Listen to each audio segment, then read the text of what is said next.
La sexta cumbre de la Comunidad de Estados Latinoamericanos y Caribeños, la CELAC, volvió a reunir en México a las jefas y jefes de Estado de 33 países latinoamericanos, 33. Dicen que también estuvo Guaidó, pero digamos no de la manera más elegante.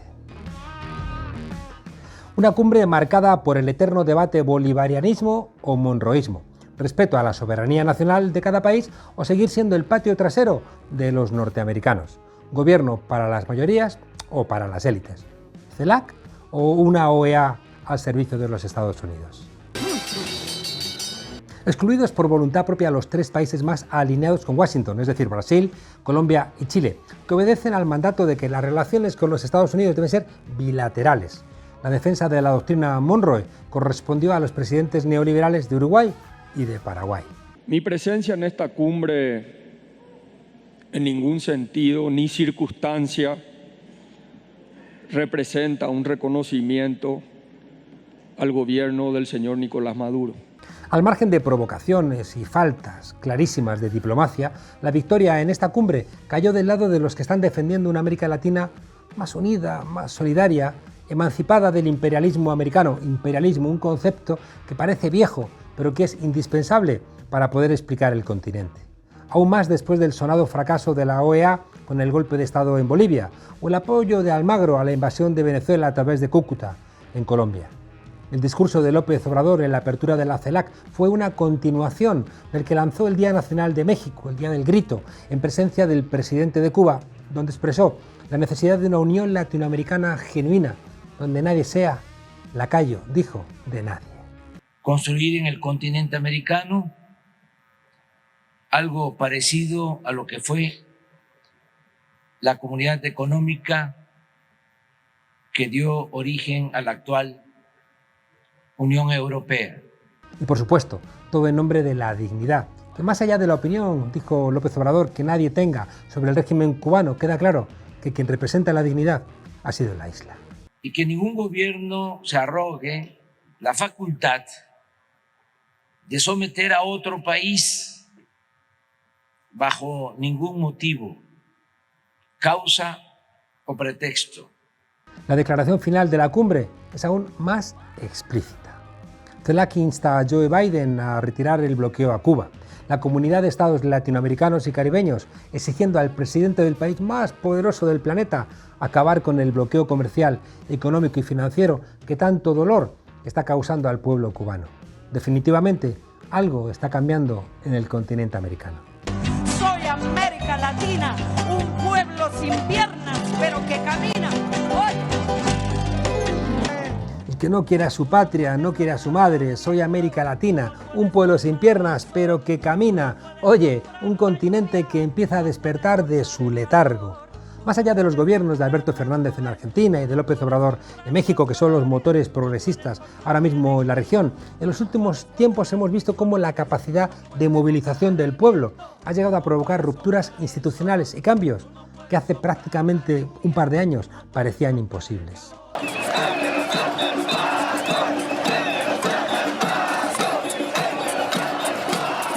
Defiende la CELAC que golpes de Estado como el de Pinochet en el 73 o guerras sucias judiciales como las sufridas por Lula o la que actualmente sufre Rafael Correa deben dejar paso a más democracia y diálogo. Un rechazo al intervencionismo que propone dirimir conflictos por la vía del diálogo o a través de organismos neutrales como la ONU. Neutrales como la ONU. Valga como ejemplo de este nuevo espíritu el diálogo en México entre la oposición y el gobierno venezolano al que ya reconocen como tal. Durante años hemos visto cómo Estados Unidos, especialmente en la fase de Trump, ha intentado derrocar al gobierno de Nicolás Maduro con sanciones, bloqueos, golpes de Estado e incluso con magnicidios. Esta táctica solo ha servido para generar más dolor al pueblo venezolano durante la COVID-19 y en la situación actual.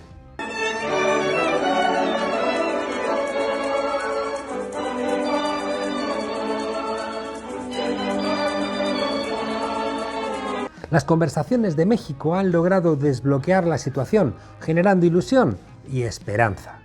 Tras años de boicot, la oposición venezolana participará de nuevo en las elecciones regionales de noviembre.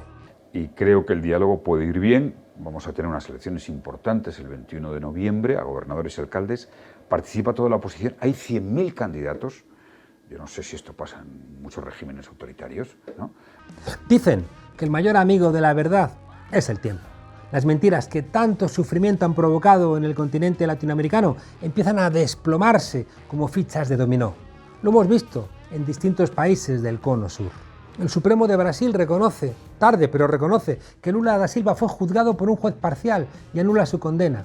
Han tenido que pasar 5 años, pero al final la verdad ha prevalecido, quedando demostrado que el juez Sergio Moro, el mismo que Bolsonaro convirtió en ministro de Justicia e Interior, no actuó de manera imparcial, privando a Lula de un juicio justo.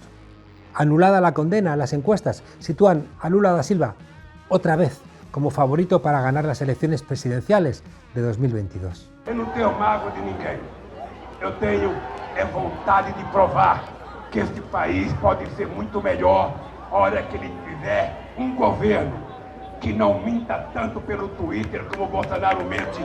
En Bolivia sucedió también algo parecido en 2019, cuando las oligarquías del país, en connivencia con la OEA y con el apoyo de los gobiernos neoliberales de Macri, Piñera, Bolsonaro y Lenín Moreno, quisieron acabar con la democracia.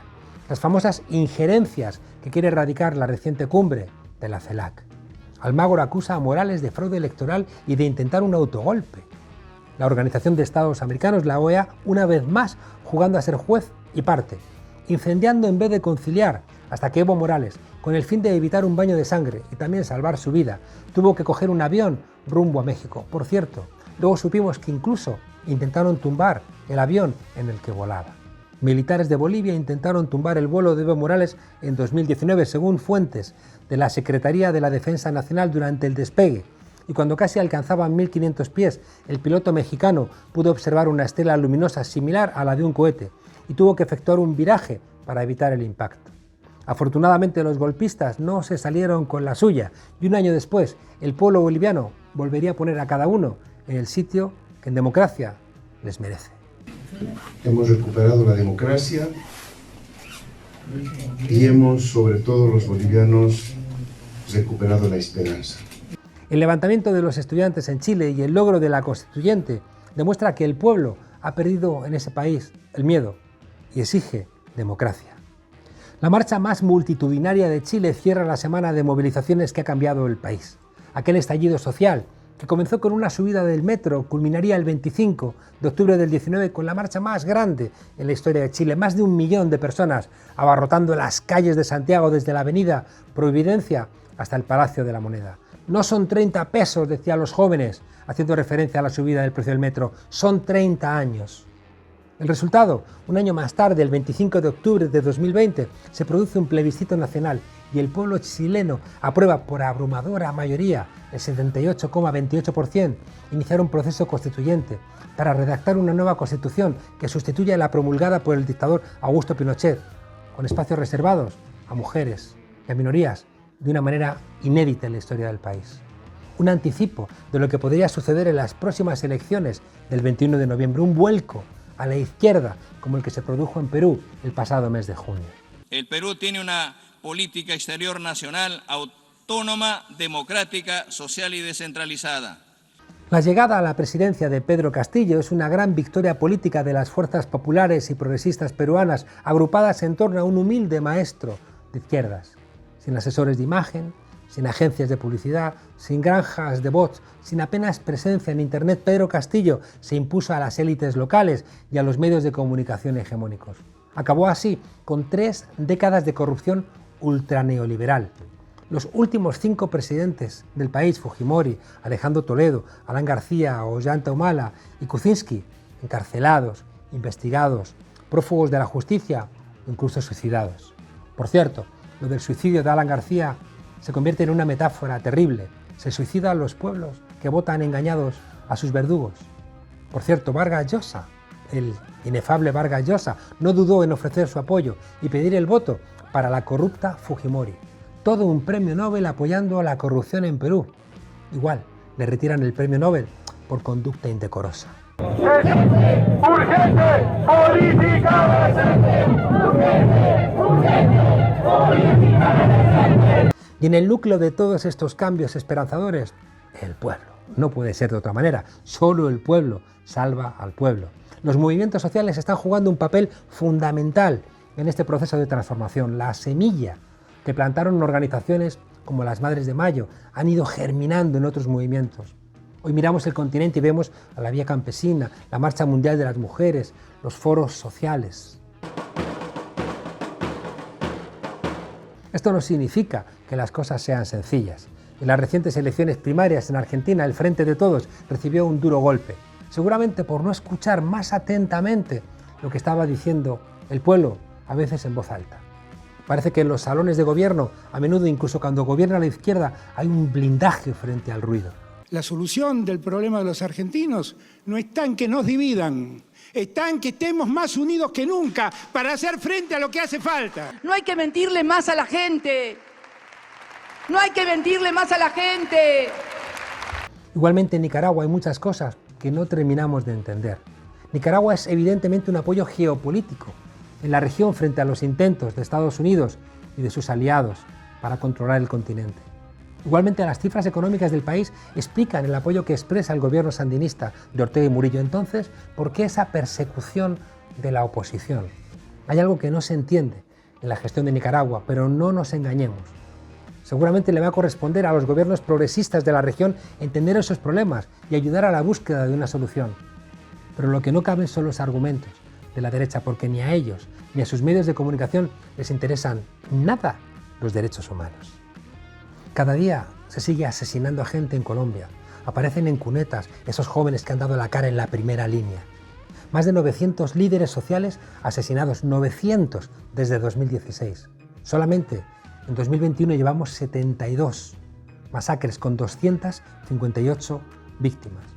Y a esa trágica lista habría que añadir las más de 40 personas asesinadas en la represión policial y militar tras la protesta contra el gobierno de Iván Duque el pasado mes de mayo.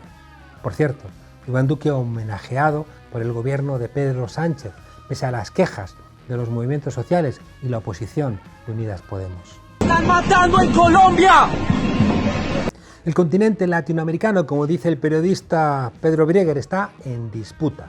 Es la normalización de la protesta. Es lo que José Nun llamó la rebelión del coro, esa rebeldía de la vida cotidiana que habla sin que se espere, saliendo así del lugar residual que se suele asignar al coro, desconociendo la historia de esa figura en la tragedia griega. Se trata de una masa de población dispuesta a defender sus derechos, dispuesta a defender lo que le corresponde, aunque tiene que mejorar todavía todo lo que tiene que ver con sus canales de organización. Decía, el violador eras tú. El violador eres tú. Es precisamente la riqueza de las experiencias de la acción colectiva y de los movimientos sociales en América Latina que se articulan siempre en cada zona del continente en virtud de su propia historia. Eso es lo que forma una ciudadanía que se habilita para la participación política y la consciencia para acceder al poder.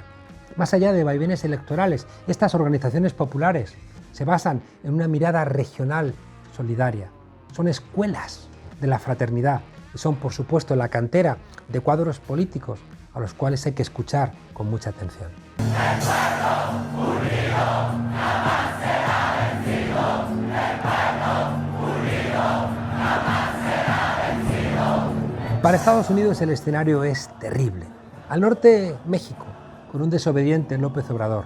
Al sur, Brasil, con un Lula que ha aprendido mucho, sobre todo porque los amigos de Estados Unidos le metieron en la cárcel injustamente. Con una Venezuela regresando a la normalidad y habiendo resistido todo tipo de embates. Con Bolivia habiendo igualmente resistido a un golpe.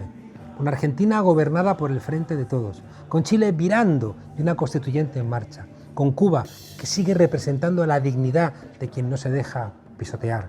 Con Perú levantándose de la mano de un maestro rural indígena. Con Centroamérica peleando por dejar de ser ese espacio tan cercano de los Estados Unidos al cual no le dejan respirar. En toda América Latina, donde gobierna la derecha con la mitad del pueblo enfrente. Y en España no es menos relevante, con un gobierno de coalición que ya no hace de coartada con los gobiernos títere de los Estados Unidos en el continente latinoamericano, y por eso Vox y el PP se acercan tanto a esos gobiernos golpistas. Resuena Tupac Katari con ese empeño de regresar otra vez y de ser millones.